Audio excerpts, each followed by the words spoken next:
Podcast Answer Man, episode number 416. Entertaining, educational, and encouraging content that makes a difference. This is GSPN.TV. Join the community. Hey, this is Chris Brogan from chrisbrogan.com, and you're listening to the Podcast Answer Man.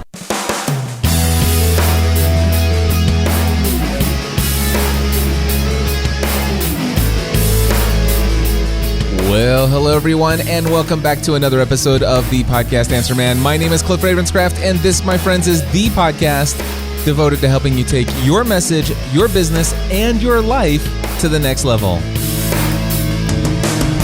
That's right, my friends. It does not matter if you are brand new to this online content creating world we live in, or if you've been creating content for many years. There's something we can all do to take everything we do in life to the next level. That's right, my friends, and taking things to the next level is exactly what I've been doing recently with my own personal branding for my Pursuing a Balanced Life podcast, and also here for Podcast Answer Man. For those of you who are using maybe the official podcasting app from Apple, the Podcasts app for iOS, or if you happen to be using Overcast or Pocket Cast or any other podcasting application that is actually reading information directly from my RSS feed for my podcast, then you are probably right now looking at my brand new podcast artwork. I created a new 1400 by 1400 image working with my friend Jenny Hampson, who's been doing my artwork for many years now. And I'm just absolutely blown away and delighted by what she's created using the headshot that was taken not too long ago. And, well, it's definitely more personable, and I'm very, very delighted with the result. If you have not checked out Pursuing a Balanced Life, I encourage you to check that out. It is my favorite podcast that I produce. And let me just read to you what the new description is for Pursuing a Balanced Life. It says this: Pursuing a Balanced Life was originally launched in March 2006. When I started, I, Cliff Ravenscraft, had been podcasting as a hobby for a few short months. In January 2008, I made the decision to leave my career in insurance after 11 years to build an online business in the podcasting industry. This show is best described as an audio journal that shares my journey of consistently taking my message, my business, and my life to the next level while finding a way to balance all the demands that come along with being an entrepreneur, husband, and father. The topics that I address most in this podcast are business, family, fitness, faith, relationships, entrepreneurship, marketing, productivity, and time management. So anyway, that's the new description in iTunes for Pursuing a Balanced Life. And if you guys have seen the artwork before for that show, it has definitely been taken to the next level. Same is true for Podcast Answer Man. I'm very excited about it. If you want to know my thoughts on podcast artwork, you can go check that out over at podcastanswerman.com/artwork. Anyway, moving right along. For the last couple of weeks, I've been promising you guys that I would tell you about this new application I'm using on my iPad for queuing up audio jingles and sound clips and all of those different things.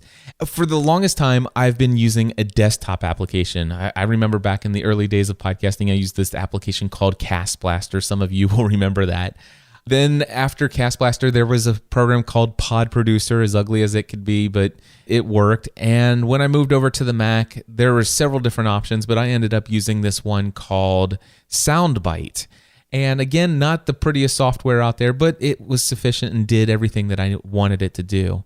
The thing is, though, I really enjoy using an application on my iPad to queue up audio jingles. And there are a lot of different applications out there. I'd say if I had to guess, there are at least 15 solid choices for you to consider.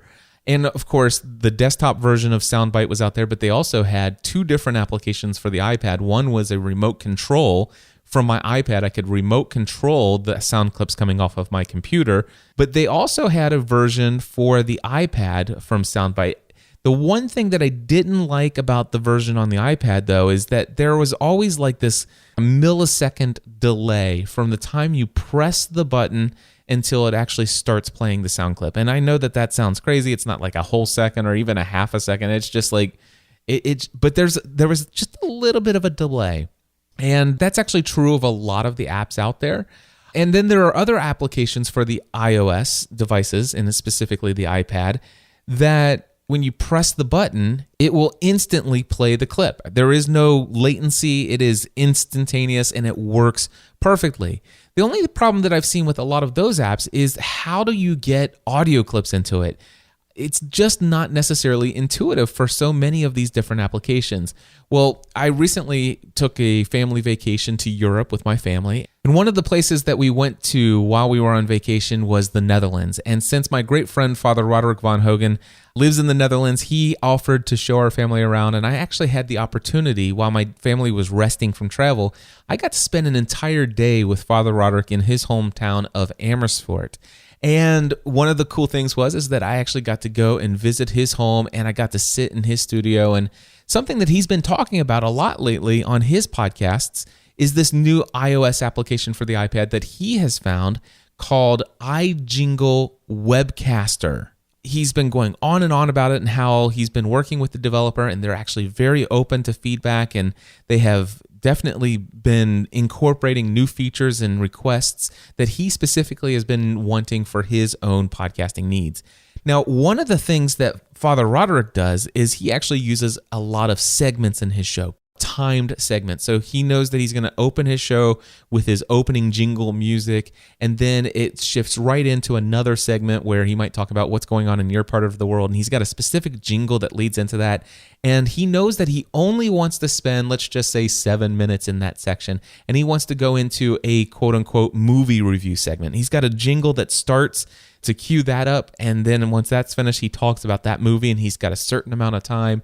And he actually wanted to create a playlist that will put all of these things in a timeline, and he can choose how long that episode is going to be. So he knows before he hits record exactly how long his episode is going to be, and all of the jingles are actually going to fire at the appropriate time based upon what he's chosen ahead of time. And that's what this iJingle Webcaster version of the software does. Now, what happened was Father Roderick was showing me this, and I'm like, I don't really need to do that. I'm not going to pre-time my segments, although I bet some of you really wish I would, so I wouldn't carry on so much. But at least I've been going in post-production and editing a lot of stuff out. You guys don't know this, but there have been some 40 and 47-minute episodes in the last couple of weeks that originally were an hour and 20 minutes. So yes, I have been going in and doing some creative editing to give you guys only really what's necessary. And I just felt like I should do that to take my own podcasting to the next level. But anyway, so he was showing me the app, and I'm like, you know what? I do like this functionality. And what sold me on this application was 2 features. Feature number 1 is that when you press a button, it instantly plays the clip. So for example, I can actually click this button right here, which I did at the opening of the show. Hey, this is Chris Brogan from chrisbrogan.com, and you're listening to the podcast Answer Man. Or I could hit... Hi there, this is Ray Edwards from rayedwards.com, and there's only one guy I trust to answer my questions about podcasting, and that is, of course, the podcast answer man, Cliff Ravenscraft. So as you can see, I got all these things queued up, and as soon as I tap the screen over top of that button, instantly it plays. So that was feature number 1 that sold me. Feature number 2 that sold me is, and probably some of the other apps by now have it, but this one, it just sold me. As soon as I saw it, I'm like, I want it. And it is Dropbox integration. So I have an audio clip on my computer. Let's just say it is a brand new voicemail feedback that has just come in. And I may have edited it down for time and cleaned it up a little bit, got it to the right volume level. I may have done a little post-production. But now, how do I get that over to my iPad? And that question has always been the reason why I stuck with desktop software instead of loading all this stuff on my iPad.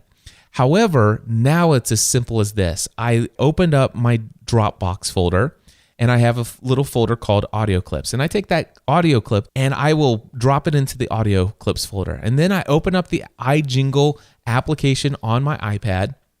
I click the settings button. I then go over to Dropbox. Once I'm in Dropbox, I navigate to the audio clips folder that I set up inside of Dropbox. And once I'm in there, it gives me a list of all of the audio clips that are in there.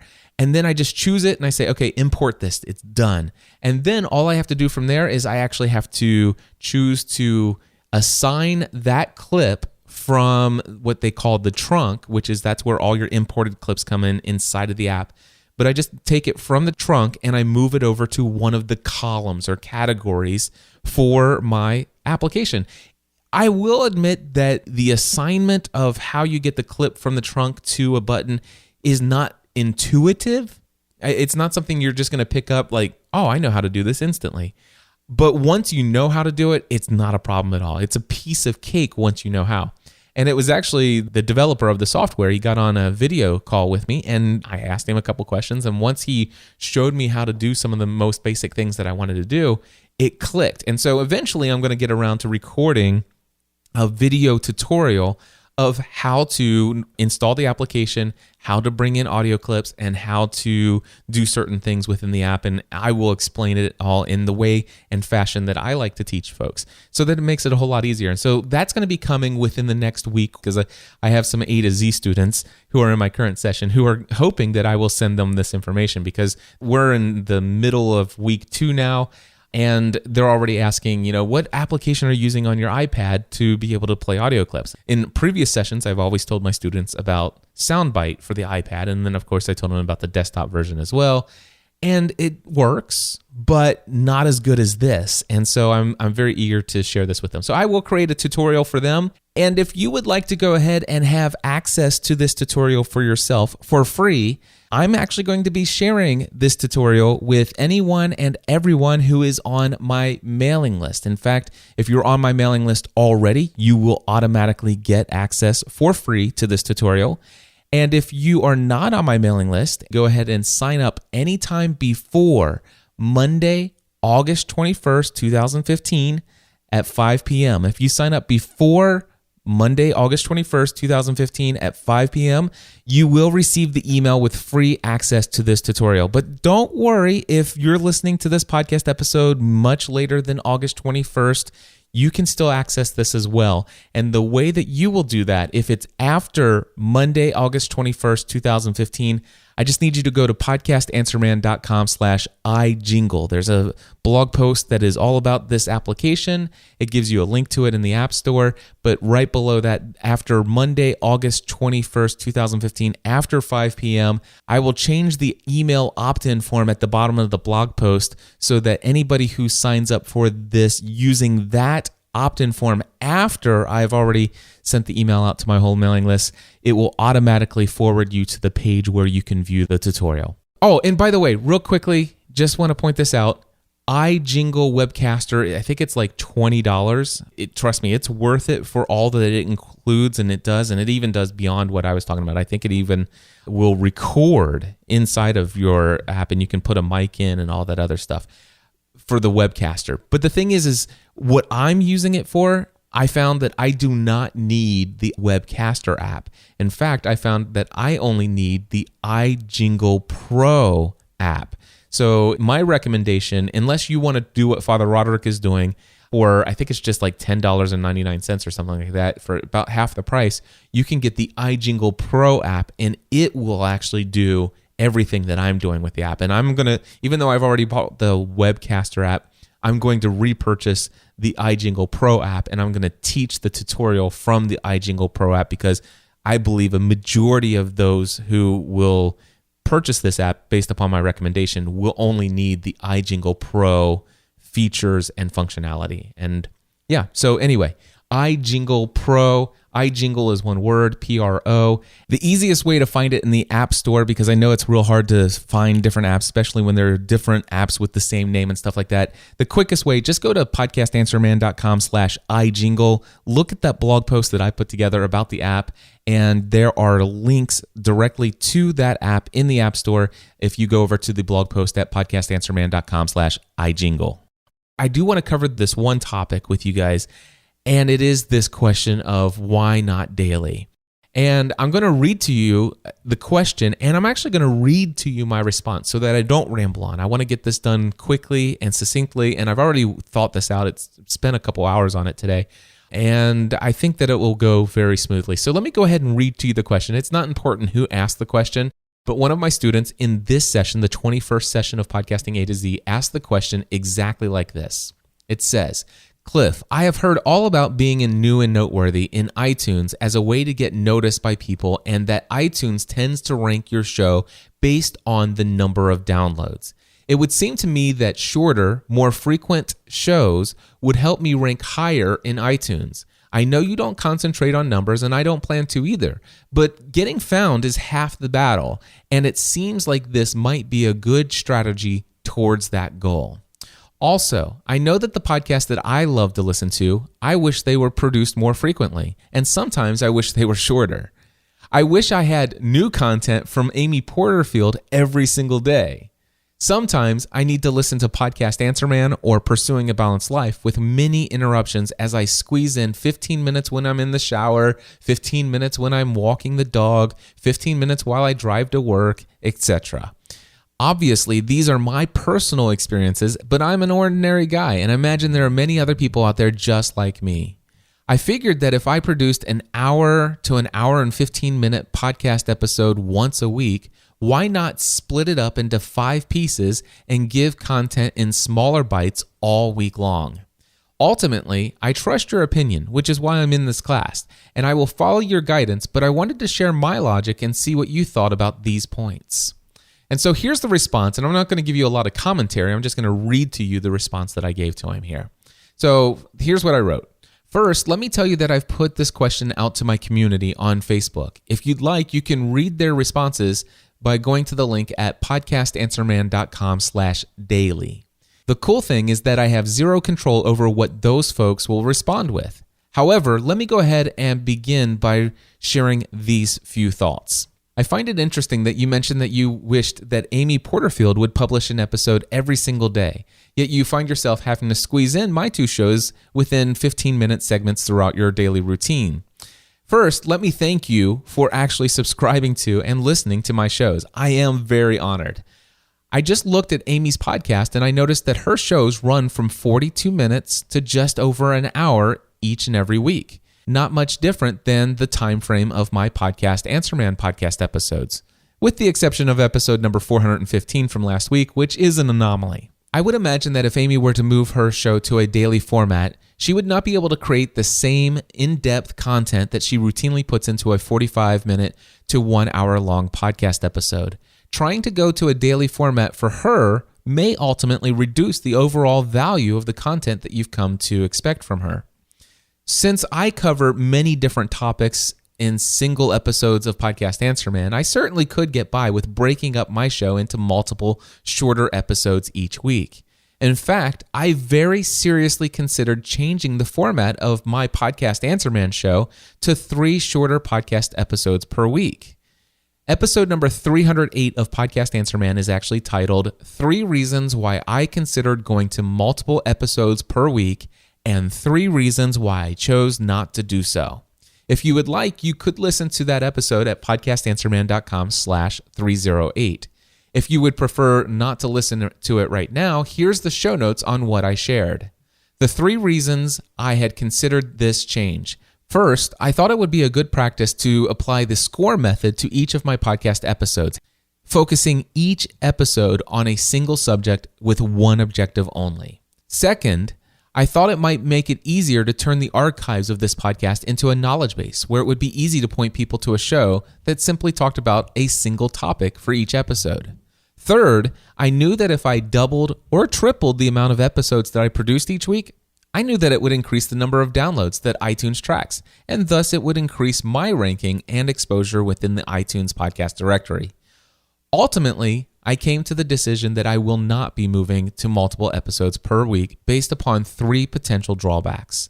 First, it would create a break in my consistency. Second, I feared that I would end up overfeeding my audience. And third, it is a great deal more work to produce 3 shows in a single week compared to 1 episode only. Now, I go into more detail on each of those in the episode if you want to listen to it. However, as a result of that episode, I received the following 2 comments on my show notes for that episode. Brian Wallace wrote, "Cliff, let me be the first to say that I would stop listening altogether if you went to 3 20-minute episodes a week. I certainly wouldn't listen to every minute of every show the way that I do now." Sheila Butler wrote, Great episode, Cliff. I agree with Brian, and I have actually stopped listening to podcasts which are produced more than once a week. This is also one of the main reasons why I went to one episode per week myself. Yes, the download numbers look good, but vanity metrics only take you so far. Around this time, I also received a ton of emails and private Facebook messages, all saying about the same thing that Brian and Sheila had expressed in their comments.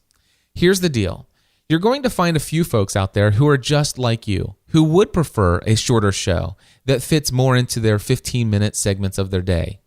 However, while most of these people will prefer to have multiple shorter shows each week, nearly 100% of them will put up with a longer 30 to 50-minute podcast episode each week from their favorite podcaster. You see, I listen to Ray Edwards' podcast every single week.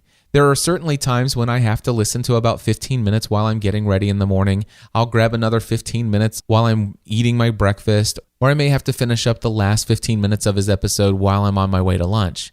However, the cool thing is that I'm in full control of when those breaks are made. That's the beauty of pre-recorded content.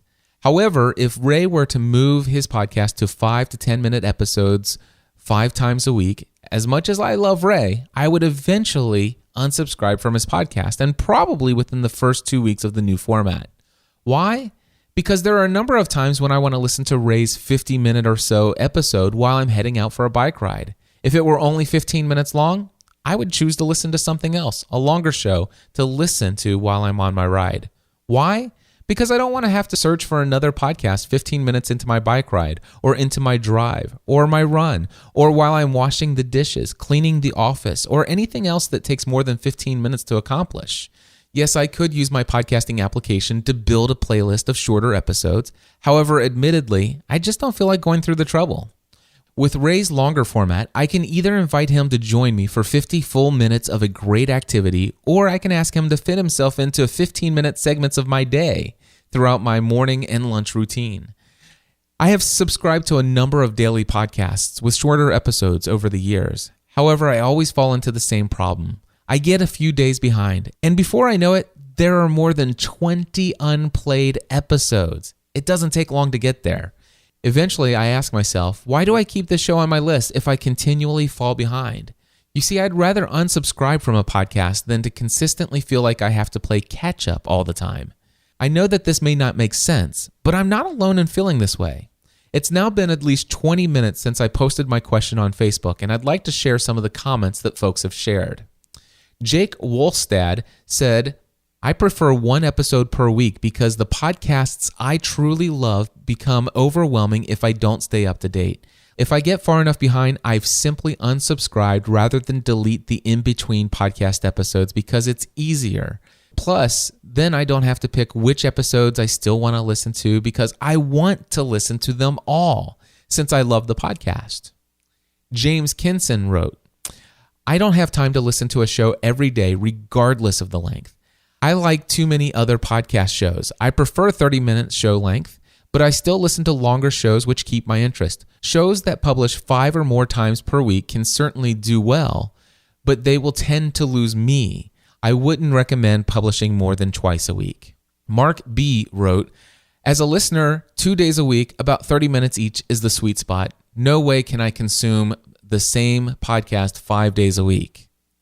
Ursula says, weekly and longer is better. Michael Heron wrote, there's a podcast I love to the max, but it has a daily 1 hour long podcast format, and it literally stresses me out because I don't want to miss anything, but there's no way I can keep up. I prefer weekly podcasts. And here's the deal, thinking, and this is me adding commentary now, Michael Heron, I guarantee you if that show was even 30 minutes daily or 15 minutes daily, it would probably still stress him out to have 5 episodes per week. Anyway, I'm just guessing at that one though. Laura McClellan wrote, I like weekly shows, whatever the length. A daily show is just too much for me to keep up with. Susie D wrote, daily updates get lost in the shuffle, but once a week is a perfect break and it's more easily scheduled. I also prefer longer shows, 50 to 60 minutes. Jessica Rhodes wrote, I prefer one longer episode because when I turn on a podcast, I'm looking to have entertainment or content for longer than 10 to 15 minutes. Mark Asquith says, 1 50-minute show for me. Why? Well, it's less downloading. Okay, I know it's automated, but less intro and outro to get through, and I can dip in whenever I want by simply going back to the Now Playing section. If you'd like, you can continue to follow the comments on this Facebook thread, and I'm sure that you'll find that all following comments beyond this are going to run along the same thing. Yes, there are already and will continue to be a few folks who are posting that they like the daily format. However, almost 100% of those who say that they prefer 5 daily 15-minute podcast episodes of their favorite show would continue, 100% of them, would likely continue to subscribe to the same podcast if it were only offered instead as a single 50 to 60-minute podcast episode once a week. The opposite, however, cannot be said of those who prefer a show that's only one episode a week.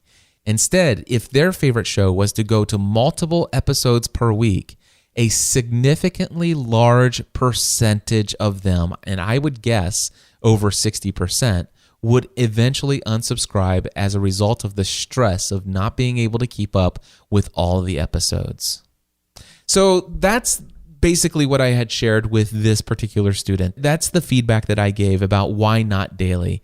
And here's the deal. Let's go back to the old example that I was talking about in episode 308 of Podcast Answer Man. I'm already 1 hour a week. And basically, I was thinking I would go to 3 20-minute episodes. That is exactly the same amount of time as my 1 hour a week. There is no difference, except it is a big difference. It is the number of updates. It's the number of individual episodes. And it's the fact that maybe they're listening to me on Tuesday, and on Tuesday, they have an entire hour block of time that they could listen to me. But if it's Tuesday and they have an hour block of time, they look and see that I released a 20-minute episode on Monday. Well, okay, they'll listen to the 20-minute episode. But the thing is trying to fit all of these shorter episodes into our blocks of time. It's just not as easy, especially when we have so many different shows that we prefer to listen to. And the other thing is that, I feel a lot more closely connected to somebody that I listen to for 30 to 45 minutes or even an hour every single week than to somebody that I occasionally listen to for 20 minutes here and there, and I skip and hit and miss certain episodes, and I finally ultimately end up unsubscribing because I do get so far behind. Now, obviously, there are going to be exceptions to everything, right? And there you can certainly point to great people who have done wonderful things in the area of podcasting. I mean, John Lee Dumas is extremely successful with his Entrepreneur on Fire. Mignon Fogarty, a good friend of mine, created Quick and Dirty Tips. Her whole entire network, very profitable podcast network, is entirely based on multiple shows per week in a shorter format. I'm not saying that those things can't do well and don't do well, but I'm just saying that there is a very significantly high percentage of people who simply can't and won't keep up with a multiple episodes per week format of your show. More than 60% of my audience, Podcast Answer Man, if I move to 3 20-minute episodes per week, more than 60% of them within 2 months would unsubscribe from this podcast. More than 60% would unsubscribe. But yet, if I stick to a 40-minute to 60-minute episode on a weekly basis, they will continue to subscribe and be happy. And it all has to do with how convenient it is for them to fit it into their blocks of time. And a longer episode is easier to fit into shorter blocks of time when you can pause and instantly pick up wherever you left off. And there have been episodes of podcasts that are an hour and a half long that I have loved. And it took me maybe 7 or 8 different sessions of different things that I was doing over the course of 2 or 3 days before I got through that one episode. But the fact that I could pick it up every single minute that I had free time when I eagerly anticipated and looked forward to it. But if all of a sudden I had a lot of time, I was out for a 50-minute bike ride and I'm 25 minutes in and I'm halfway through an interview and it says, well, folks, that's all there is for this episode. Tune in again Wednesday when you'll hear the continuation. That's horrible. Or, thank you for tuning in to part 1, but, I've got 3 more parts that you want to hear. Make sure you check it out Wednesday and Friday. That stuff just doesn't gel well with me personally, and I just happen to know I'm not alone. But on the other side of this coin, there are formats. And in fact, daily devotionals, I definitely see that. I have a student in my course right now who happens to be doing the Kentucky Wildcats podcast, and it's going to be all about the Kentucky Wildcats basketball. And he's going to be doing a show during the season where he might do 2 episodes a week where he does, commentary of the game and then do interviews and news updates. And so there are certain podcasts where it just makes sense for it to be daily. And I'm not suggesting that no show out there should be daily. However, I'm saying that no matter what the reason for a daily format, there is going to be a large percentage of the overall potential podcast audience that you could reach that simply won't be able to keep up with multiple episodes per week. Anyway, my friends, that's going to have to wrap it up for this week's episode. I would just want to say thank you for tuning in to this podcast week after week. It is an honor to have you as a listener and a subscriber. There are so many things that I wanted to cover in this show, but I do have to cut it short. I have to head out of here. I'm going to head to the gym and get a workout in. Real quickly, my next session of Podcasting A to Z is going to be in October. If you want to know all the details and exact dates, head over to podcastinga2z.com. Again, podcastinga2z.com. I'd love to help you get your podcast up and launched. And if you're going to do that this fall, the next session starts on October 26th. Again, podcastinga2z.com. And if you want to be notified when I make that tutorial of the iJingle Pro application, the tutorial on how to use it step by step, make sure that you head over to podcastanswerman.com and get on the mailing list. I look forward to talking to you guys again next week. And until then, I encourage you to take everything you do to the next level. Podcast Answer Man.